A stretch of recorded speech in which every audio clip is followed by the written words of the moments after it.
Chris Froome teases us with an update. Geraint Thomas has got a new job. Wout van Aert has been spotted in northern France. And the World Tour team bike merry-go-round goes on as Merida are looking for a new team. Welcome to the Ride and Thrive podcast with me, your host, Dave Shields. Hey folks, welcome to the podcast. And this week we are starting off with a story that I talked about last week about Chris Froome and his impending retirement. Now, he is out of contract with the now defunct Israel Premier Tech team, and there was a lot of speculation that he was going to retire. He had a bad accident, a crash it was in the summer of this year, and he's been recovering from that. And anyway, he's teased us with a little update that he's been out and about on his bike, and he's saying that he's happy to be out on his bike. He's in the Côte d'Azur, and he said his recovery is going really well. Now, he is 40 at the moment. He's turning 41 next year, so it would be surprising to see him return back to pro cycling, to racing, and that's if a team would actually sign him up. So, but it's good to see him back on the bike, and we'll wait and see how he gets on. But it was interesting to see that little update from him that he is actually out back riding and enjoying it. So next up then, Geraint Thomas. It's kind of been widely reported in the last sort of few months that he was going to stay with Team Ineos in some capacity. And he reported on his own podcast, which is called What's Occurring. It's well worth a listen, that, by the way. He has actually been given a title now. He mentioned it the other day. He is going to be the director of cycling at Team Ineos Grenadiers. He's keen on getting young riders involved, getting them developed and brought on through the team. And he will be working towards what he says is, the ultimate goal, to get in Team Ineos back to the top of the pile, where they were like with the old Team Sky days. And ultimately, I think they want to win the Tour. Well, they will want to win the Tour de France. So he's going to be driving forward that, along with Dave Brailsford as well. So it'd be good to see. We'll keep an eye out for Geraint. I like his podcast, and it's great to hear the view from inside the peloton, so to speak. So he said it's going to be different, being on the outside, not on the inside with the riders, but he does understand a lot of the mentality and the psyche of being a rider. So it will be great to see his input going into there and see if he can push them forward. It's our really own, predominantly UK-based team. Okay, next up then, Wout van Aert has been spotted cycling with Team Visma-Lease bike out in northern France, particularly on the Paris-Roubaix route. And it's said that he's ridden one sector up to 7 times, and he's actually become a Strava local legend in the process. So that was good to see.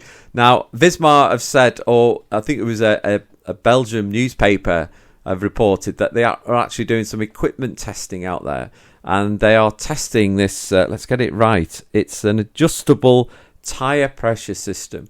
So this is basically a system developed by Graver, and you've got a Bluetooth switch on your handlebars, and you can actually adjust your tyre pressures as you go. So that the Paris-Roubaix goes from smooth tarmac to these mental cobbles, and I should imagine it's actually be quite handy to be able to change your tyre pressures going from the road to the cobbles. So it would be great to see if that is utilised actually in a race competition. Apparently, it has been by one of the women in one of the women's editions of one of the races. It might have even been Paris-Roubaix, and we'll wait and see that one. But he's obviously out and about during the winter doing his recceing and keeping busy and being out on the bike. So we'll watch out for Wout van Aert next spring when the Paris-Roubaix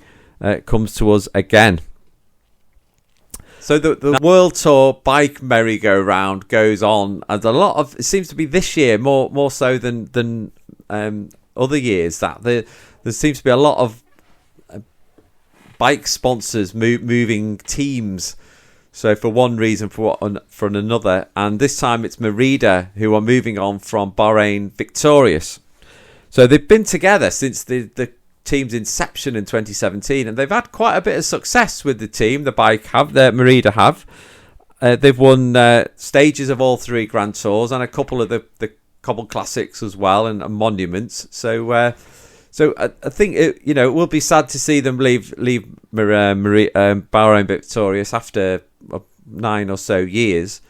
Now it's reported that bike manufacturer Bianchi, who have the classic light blue bikes, they are going to be joining Bahrain Victorious for next year, although an official word hasn't been put out on that. So we're going to have to wait and see whether they do actually join Bahrain Victorious. So we'll just have to wait and see where Merida move on to next.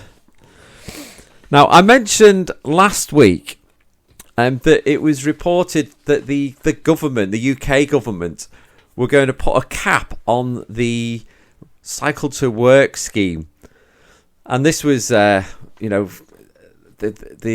cycle industry was a bit up in arms about this. I wasn't particularly happy about this. But when it was first brought out, the Cycle to Work scheme in the UK, where you could get big discounts on bikes with a salary sacrifice, and you get a tax break, you get like 40% off as a tax break, and it was capped at £1,000, so that you could only, I think it was £1,200 with accessories was the highest you could go with it, and then they removed it, and so you could buy any bike, any price with this scheme, and you could buy a bike for £10,000 and get 40% off, which is a big saving. And this is obviously all to promote environmentalism and cycling to work. And they said they were using it as or more wealthy people were just using it as a tax loophole to fund their expensive hobbies. Anyway, all that aside, it didn't happen. We had the budget on Wednesday and it wasn't even mentioned. So I think there's a collective sigh of relief from the bike industry, largely in most parts. There's some companies that didn't particularly like it, and some bike shops didn't like the scheme. But on the whole, I think it's a good thing. And some people have said that they've missed a bit of a trick, the government there, because whilst they hadn't taken that away, they've not actually added anything to the industry either. And I think that they could have used this as an opportunity to promote active travel, cycling, walking, and give us a little bit of an incentive to stay on our bikes and to get out walking. But there's not much there, which is a bit of a sad thing to see. And the fact that they've started to introduce a tax on electric vehicles as well. So it's I don't know where the government are going with this one, but I'm all for getting people out active, and anything that encourages anybody, however much money they make, to get out on the bike, I think that is a good thing. So anyway, well, that's we'll take it as a positive. We'll take it as a win, and we'll take it as a win. Okay, so next up we've got a bit of controversy from the 2026 Tour de France route. Now, this is involving the Col de Séraanne, which has been on the route on stage 20 on the way to one of the trips up the Alpe d'Huez. And environmentalists have been up in arms saying that they can't send the Tour up there. It's too fragile and all the rest of it. Now, it's part of a 171 kilometre stage with over 5,600 metres. It's been touted as the Queen stage and could be pivotal in the general classification on the Tour. So it's quite an important stage, and I'm a bit on the fence with this one. I'm not really sure. And apparently, the environmentalists have got a petition together with 7,000 signatures, people saying, don't ruin our pristine landscape. and I'm a bit on the fence. Okay, so I'm going to just put out a couple of arguments for and against, and you can make your own mind up as where they should go with this one. The cycling, the UCI. So I think, for it's the spectacle of it, and the prestige going up these big mountain passes. It's it's the Queen's stage, and it's an iconic finish up the top of Alpe d'Huez, and it adds to all that, as well as the challenge of getting up there as well. It's another big high mountain pass.